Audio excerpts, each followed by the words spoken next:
Hi there, I'm Eric Wordweaver Sjerven, Go the Red Gar Folk here in East Texas, and I'd like to welcome you to the Raven's Call. This is a show where I ramble on about different heathen-related subjects, just kind of whatever sets my mind on fire at the time. So, this is the third video in a series, so I'm going to keep the intro kind of short, but let's take care of the nitty-gritty stuff real quick. If you guys like these videos and you want to stay if you want more interaction in the heathen sphere, more things like that popping up on your feed, hit like down below. It helps to feed those YouTube algorithms that then will pop up other related things on your feed. It'll also help get these out to other people, because if a lot of people like my videos, then it's going to say, well, other people may want to see these videos and put them out there. But if I don't get very many, they're not going to get out there. So it's up to you guys. I'm going to keep doing them as long as you guys keep enjoying them. My other contact information is down below as well. Subscribe, ding the bell. I've got email, Facebook, all that other stuff.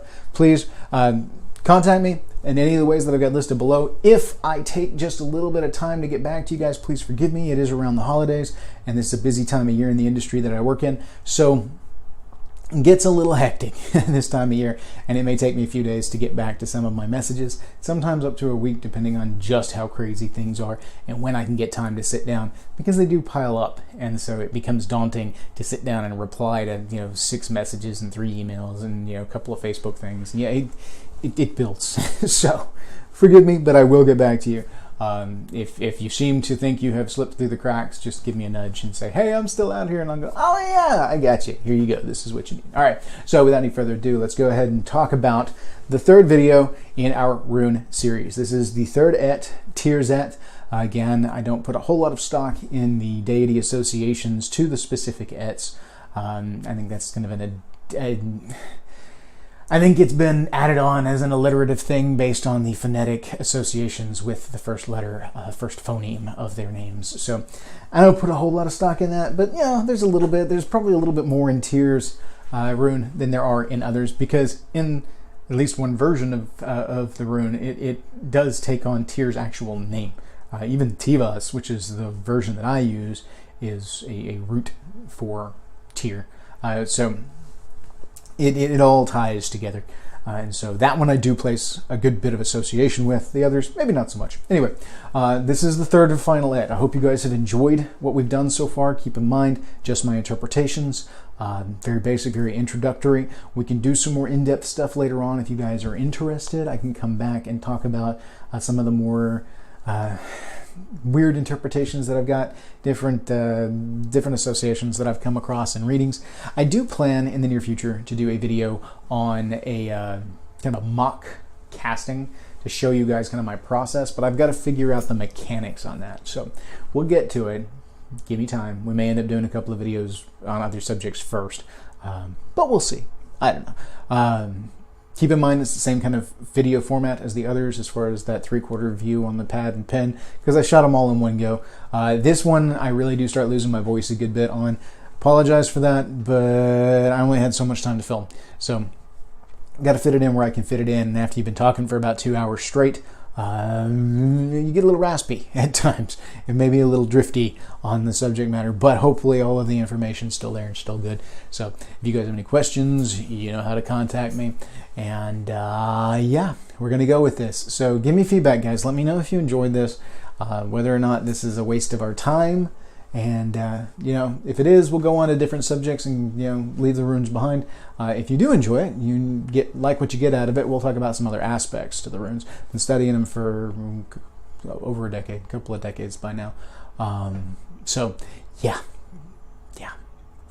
it's fun. Love it. Great thing to go down, but you never stop learning. You never stop figuring out new things and seeing new insights. So for those of you that are just starting out, take this as a jumping off point. Do not take it as any kind of hard set. This is what the runes mean, okay? This is how I see them and how I've come to know them and come to interact with them. Use that as kind of a template if you want, or not. Throw it out the window if you don't care, for how you will interpret the runes. Build your own relationship, your own understanding, read everything you can get your hands on. Think on the runes, contemplate their meanings, learn the secrets of life, guys. That's what the runes are about. Insights, learning the unseen and bringing it into the light. So, hope you guys enjoy this. Let me know, yes or no. And without any further ado, let's go ahead and jump in. The third Aett of the Elder Futhark, the final video in our rune series as far as the introduction and overall meanings. So, hail, enjoy. All right, so last time we completed the second Aett, as I bump my camera again. Now we're going to move on to the third and final Aett of the Elder Futhark Runes, as I see them. Keep in mind, guys, as we go through, this is simply my interpretations as I've learned them and as I've looked at them over the years from my own studies, insights, etc., etc., etc. You will find a number of different interpretations. You will find different meanings. Doesn't mean they're wrong. Doesn't mean I'm wrong. It simply means this is how I've come to understand them. And you guys were asking for this. So hope it continues to be helpful for you. Okay? So we're going to start the final third Aett of the Elder Futhark Runes. And what we're going to do is we're going to talk about the Teiwaz rune, Tyr rune. Now, I write this one Teiwaz. Some people will write it as Tyr. This is Tyr's rune, okay? This is the T sound as far as the phonetic element goes. This is the spear. This is the sword. This is, I see this as a rune of directed force. All right. Now, this is a rune that I see being related to a number of things, largely tied to Tyr and his sword work and his role as a war god, and that role of active swordsman kind of thing. It is the directive force of the strike of the sword. It is the forward motion of the thrust of the spear. It is an active rune, an active force. And it is guided, directed force, kind of like the arrow would indicate. Not that it's really much on the arrow element, but it is that directed force that needs to be applied to something to progress through. It's the directed force that needs to be an element for a transition, overcoming that stillness of Isa. You may need a directed force to overcome the thorny exterior of another individual in order to garner communication. That's a way that could go with the Teiwaz Thurizaz Ansur combo. This again, it's directed force. It's that push, and it's not just simply, I'm pushing this. No, it's directed force. It is active and it is applied force. I keep saying that because that's really just kind of how I boil it down. It doesn't simply relate otherwise, because it's force that it can be physical, it can be psychic, it can be emotional like we've done in all the others, it can be spiritual, but it is a pressure more than anything else, a pressure applied in a direction for a purpose. And so that ties here. You'll also hear it referring to justice because of Tyr and his hand being raised at Thing to declare a grith stead and whatnot. This again ties to directed force in a lot of ways, as far as applying directed force towards a specific goal. Within the justice element, it's the application of force to apply that justice. It's the wielding of the sword to sunder the murderer, things like that. It's the active force in the court of the exchange and the pushing towards seeking justice. It's a driving forward force. So that's it's kind of Teiwaz there. You see this one a lot in as far as like swords and things like that. That's kind of a traditional way along the base of the hilt. I see Uruz for strength and integrity of the blade. I see Teiwaz for the directed force, the trueness of it. That's an element. It's like a true shot arrow, straightforward, directed force, trueness, straightness. That ties again to the justice element of being true, straight, on point, finding the true cut, finding the right point, the directing to the correct place. So that's where I find Teiwaz in there. I also find Teiwaz to have something of a compass-like effect, because it can be that true, like true north kind of thing. I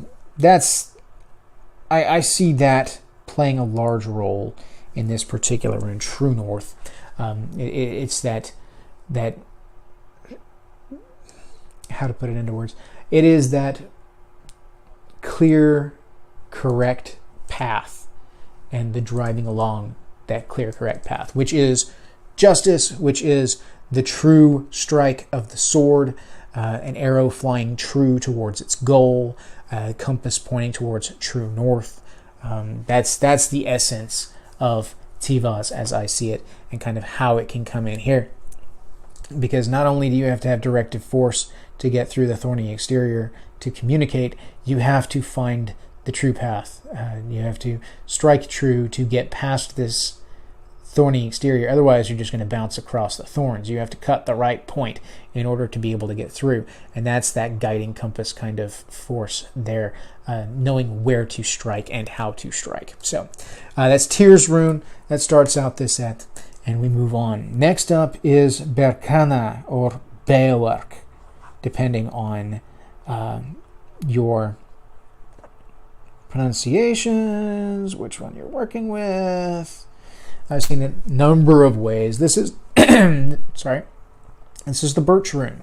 It's in the birch tree. It does make the B sound, buh. And this is the mother rune. I see this tied very much to mothers. I see this tied to trees. This is a very feminine rune. It frequently ties to feminine forces at play in an equation, depending on what's going on. It can indicate a female in nature. It can also mean maternal elements going on. It can mean kind of that maternal warding, protecting, being that supportive structure, that supporting birch tree. It can have a healing element because of that. Again, widely varying depending on the context of what's going on. So Berkana is a rune that almost always ties to feminine elements and energies in some way, shape, form, or fashion. And a lot of times it's very heavily tied to the element of mothering, particularly. So I find this one used a lot of times with children, with something, again, kind of a defensive rune, but not necessarily defensive, more of a nurturing kind of rune, that nurturing protection as opposed to the more militant protection or warding protection that we've had of the others. This is the babe swaddled in the mother's arms and being protected that way. Again, it's defensive, but in a different kind of nuanced approach. But it's also that nurturing, that growing, that can be new birth. That's one that I find, again, tying to the mother element of this rune. Birth. It can be new starts.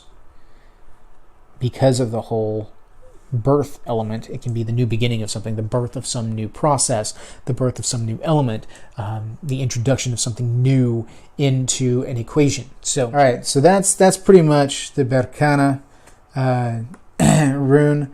And so, again, that's the whole new birth, things like that. So we're going to move on from there and hit Ehwaz. Now, Ehwaz, you're going to see it look kind of like an M here. Ehwaz is the horse rune. Makes the sound, the short E sound, Ehwaz. And this is a rune that represents the horse. It's a rune of dedication, is what I find it to be most often. Yeah, I know I can't write when I'm trying to video at the same time. It's a rune of dedication. It's seeing something through. Finishing the ride, as it were. It is that... It's that dedication towards completing something, of seeing something through, of reaching the goal and riding all the way through. When you see it in context in a reading, frequently it means that the need to persevere. And in so doing, you overcome whatever it is that you are up against or trying to get through simply by persevering, staying the course, riding on. And I see it kind of as the riding into to Helheim, to to, like when Odin goes down and tries to get the information from the Volda on Baldur's death, etc., etc. I see it kind of as that ride, this dire need to get what's on the other side, and so the only way to do that is to persevere, to ride through, to push through. And so that's Ehwaz there. You're going to see that marked on things that need to bring forth that dedication, that perseverance, that staying true of spirit, to push towards completing goals, things like that. Again, it's one that I see frequently in context, like in with a runic equation or something like that. And so that's kind of the basis on Ehwaz. After that, you've got Mannaz, which is the rune of mankind. Man, and not man in the masculine form, but man as in humankind. Let's go with that.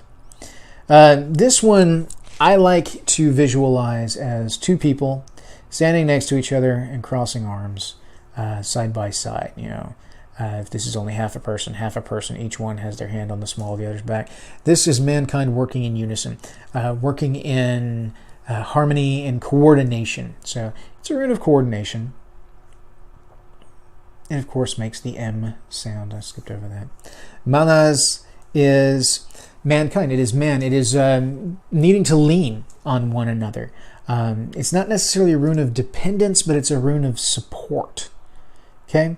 Some people can see needing the support of others as a negative force, as being dependent on someone, etc., etc. And that's not really what I see here. I see it as people supporting one another and pushing towards overcoming a goal together. It's like if you were to persevere through a hardship, if you did so with the support and help of friends. So you'll see Ehwaz and Mannaz kind of tied together in that respect. In that kind of an equation, you could reach a goal by persevering, but working with those around you. It's the unity of the community, as it were. It is support of kith and kin. It is the holding one another up so that you can work towards a common goal and to overcome whatever it is that you're overcoming, to work together towards a goal, etc., etc., etc. But again, it's a supporting thing. And so in that element of support, it can also take on elements of supportive forces. It doesn't necessarily have to be a human.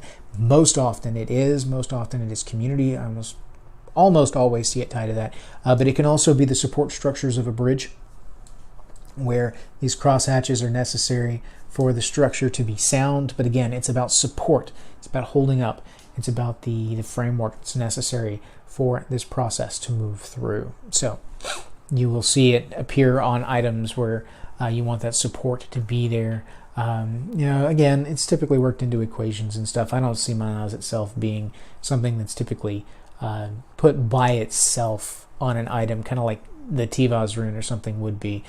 This one is more an interaction, a contextual kind of rune. So there you have it, Mannaz. Next up is Laguz. All right, Laguz is, and that's my goofy G there, the L sound, L. And Laguz is the lake.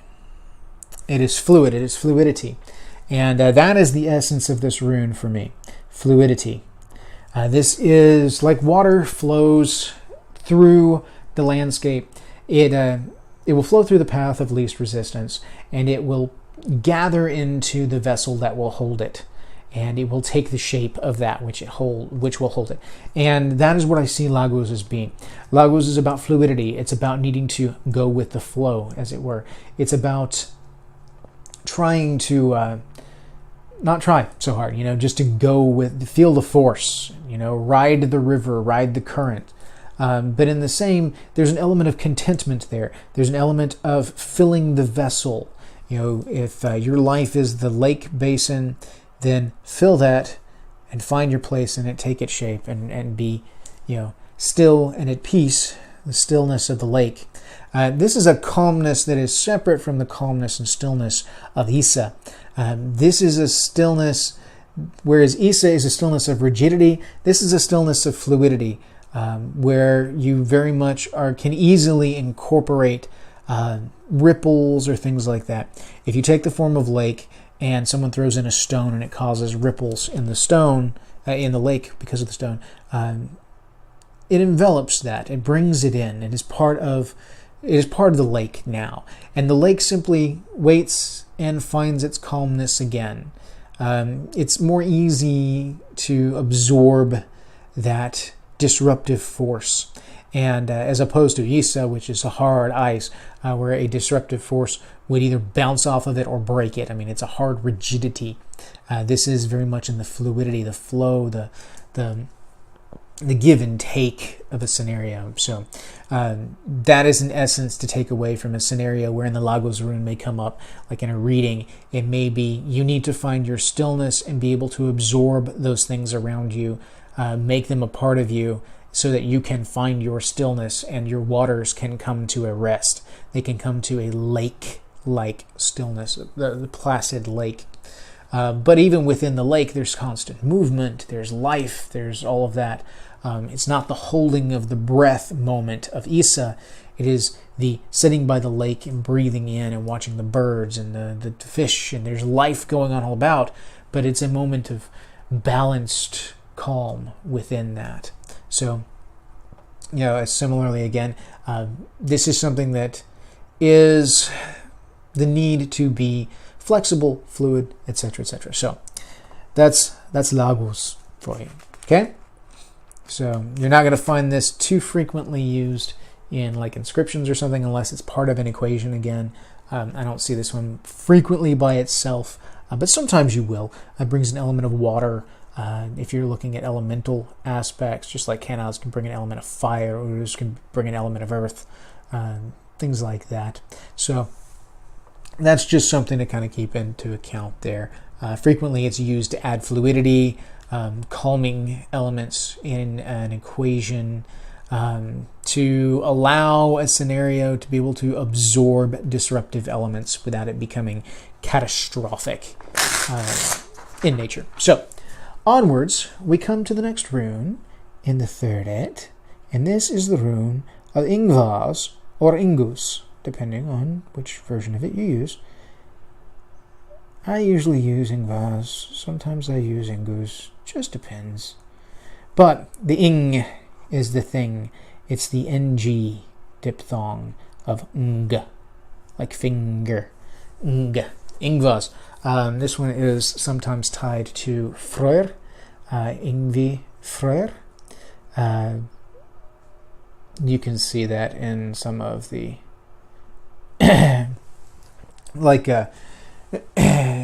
some of the older texts and whatnot. You can find that tied to Ingvi frøer. And so this is the rune of, if you've seen the depictions of frøer with the erect phallus, this is the rune that symbolizes that. All right, if Berkana and Beork is the rune of like motherly envelopment, Ingwaz is the growing eruptive force of the male orgasm. Okay, and again, I don't like when people like overly sexualize aspects of heathenry to kind of work in kind of Freudian elements, but this one very much kind of ties to this. It is the growth of it's a building eruptive force, and that's unfortunately the orgasm element is pretty much the only way to accurately depict the nature of that. It's kind of like a volcano where the pressure builds up into the point that it just explodes, but specifically because of the ties to Ingvi frøer, it takes on a certain sexual element as well. This one I see frequently meaning that there is a building pressure that will eventually tip over, erupt through, and we will end up with a massive change on the other side. It'll either be explosive growth, it'll be some kind of explosion of energy, but usually after a long growing period. And this is an ongoing long aspect. Again, it's a long buildup of potential energy that will suddenly erupt into kinetic energy or active energies in play.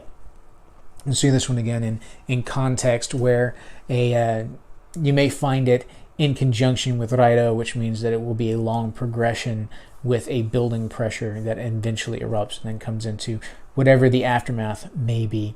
It varies depending on the context again, but it's one that is used sometimes to help kind of push along a pause. 3, 2, 1. This is one that you'll see sometimes that's worked into equations in order to kind of push along the energies of an equation, of a desired magical outcome, in order to build those energies up towards the explosive final point of the goal that is at play. Again, not something you're going to see typically on singular items, but in equations, in tied into like bind runes and things like that. It's a building force. It starts out here, and then it builds and it builds and it builds until finally it erupts. So that's kind of how I see Ingwaz, and it is tied to Freyr largely, and has a great deal of that storing of potential energy, building of pressure, and then eruptive active force. So after that, sorry, my voice is trying to go up. Pausing.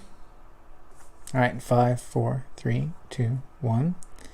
Now, after 5, 4, 3, 2, 1. Now, after Ingwaz, we're going to go on to Dagaz. Okay, this is the D rune. Makes the D sound. It's Dagaz. And this is the day rune, the rune of day. This is something that I see as the day-by-day elements of things. This is minutia. This is necessary progression of day-to-day events. This is something that indicates dawning. So the dawning of a new thing, the bringing of something up, the shedding of light on something. This is one that I find takes on different context depending different reads, as is with most of the runes. You will find a common thread in the way that I go at things. But this is one that can be the shedding of new light on a scenario. This could be something where something new dawns on it. This could be something which is simply the repetitiveness of day after day after day. So this can be a rune of repetition, but instead of the cyclic year-long repetition of Yera, which is the year, the long game, this one, Dagaz, is day-to-day. It's a shorter-term repetition. And usually, in essence, of some kind of... there's an element of monotony to it. There's an element of necessity to it. It's not as grand in scope as year. It tends to be more of the minutia. The sun comes up again and again and again and again. So it is the repeated outcomes of an equation. It's the logical outcomes of logical progressions, such as the sun going around means, of course, the sun's coming up again the next day. The Earth going around the sun, rotation leads to dawn again. So that's what I see here. I see a lot of repetition. So when I see that worked into an equation, I see some elements of mundanity, some elements of the just day-to-day repetition. I can see it as pulling in the minutia of day-to-day elements. I can also see it being like, if you couple it with Perthro, it can be the shedding of light on the unseen that is coming to terms with, what was hidden within the cup, the understanding of what was in the cup, because now the dawning of light shed upon it, and then coupled with Kenaz, that can lead to an inspiration, or Raido, that can lead to a transition, that kind of thing. Again, all about context and seemingly what's going on there. So, now onwards to the last rune, the Elder Futhark. Okay? This one is Othala, or Othala, depending on how you pronounce it. Othala is how I pronounce it. And that is also the Othel, T-H, or Odel, or Odal. I've seen umpteen jillion different names for it, depending on cultural influences, etc., etc., etc. But it's the Othala rune, Othala, and this is the realm of family, and it's the O sound, O, like goat. So it's a longer O. It's family, it's kith and kin, it is land, it is the immaterial wealth. Now, if you remember back to Feu, when we first talked about Feu is material wealth, movable wealth, the aurochs, the cattle, horses, things like that, that can be bought and sold and moved and have monetary value. Othala are those things that have deep, deep value, but it's not monetary. It's not based on money. It is family, it's roots, it's traditions. And so when I see that come in, that's the Inengard. That's Othala I see very much as the rune of Inengard. And so it's those that are nearest and dearest to you, those things that are valuable beyond measure, those things that we can't apply a dollar value to. That's what I see Othala as. It is the root that we come from. It is the family that we build up around us. It's the ancestors that came before us. It is the folk of now. It is the descendants that will come in the future. Again, this is another rune that has been heavily co-opted by some on the racist side of things, on the more extreme side of they want to call themselves heathen, but are more on the Aryan Brotherhood kind of side of things, neo-Nazi kind of things.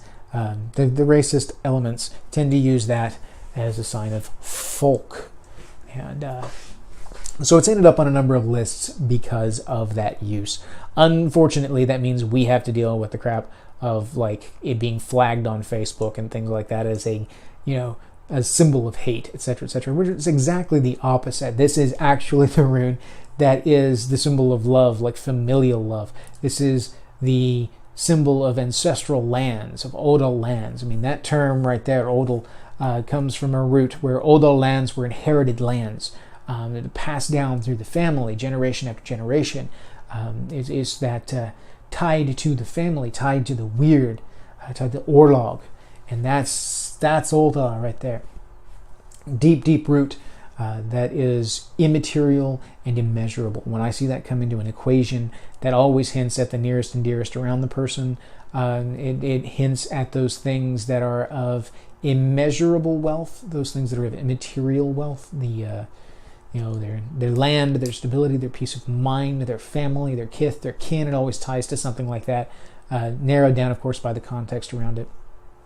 But it always draws back to that. I mean, that particular rune is just so powerful and so deep. And I find it interesting that that's the end of the Elder Futhark, whereas Feu, the material wealth, movable wealth, began the Futhark. It's like you progress through all of these things and end up on Othala, which I find to be poetic and beautiful in a lot of ways. So here you go, guys. That is my rundown on the Elder Futhark runes. This is the third Aett. Hopefully all of this edits together okay. I'm using a new phone, so hopefully the videos turn out okay. I'm going to try the editing aspects. I've got the intros and stuff to add to, but we can do some more stuff on the runes in the future if you guys are interested in some more like out there interpretations on things, interactions between runes, how to do different elements of runic work as far as how I've seen it. Everybody's going to do it just a little bit differently, but this is kind of how I go about things. So if you're interested, let me know, give me feedback, and we'll go from there. So thank you guys for watching. I really appreciate it. Hope you guys enjoyed our rundown of the Elder Futhark, and so hope you got something out of it. So hail to you all. May the gods bless you. May your ancestors smile on you.